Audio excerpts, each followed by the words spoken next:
இப்போ நம்ம சிங்கப்பூரில் என்னென்ன திங்ஸ் ஷாப்பிங் பண்ணணுன்னு பார்ப்போம். நான் சிங்கப்பூரில் அதிகமாக வாங்கினது பிஸ்கட்டு, சாக்லேட்டு தான்.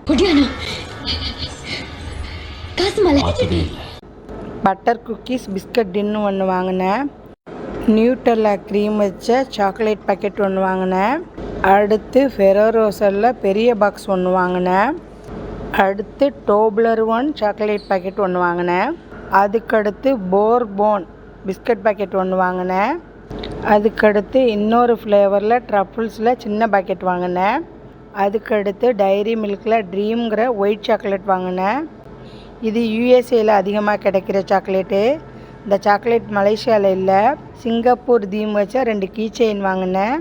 அப்புறம் 2 ஃப்ரிட்ஜ் மேக்னெட் வாங்கினேன். அதுக்கடுத்து ஃபிலிப்ஸ் பிராண்டில் பவர் பேங்க் வாங்கினேன். இது 10,000 mAh உள்ளது. இது 1 இயர் வாரண்ட்டி கொடுத்தாங்க. இந்த பவர் பேங்கோட price Singapore dollar $30, Malaysia ringgit 90 ringgit. இந்த பிராண்டில் உள்ளது எனக்கு ரொம்ப பிடிச்சிருந்துச்சி. ப்ரைஸு எனக்கு பெஸ்ட் ப்ரைஸாக தெரிஞ்சிச்சு. அதனால தான் நான் பவர் பேங்கை வாங்கினேன். இப்போ நான் சிங்கப்பூரில் வாங்கின எல்லா திங்ஸும் உங்கள்கிட்ட காமிச்சிட்டேன். வீடியோவை பார்க்குறவங்க திங்ஸ் எப்படி இருக்குன்னு கமெண்ட்ஸ் பண்ணுங்கள். இதோட என்னோடய வீடியோ முடியுது. இந்த வீடியோ பிடிச்சிருந்தால் லைக் பண்ணுங்கள், கமெண்ட்ஸ் பண்ணுங்கள், ஷேர் பண்ணுங்கள், மறக்காமல் சப்ஸ்கிரைப் பண்ணுங்கள். தேங்க்யூ ஃபார் வாட்சிங்.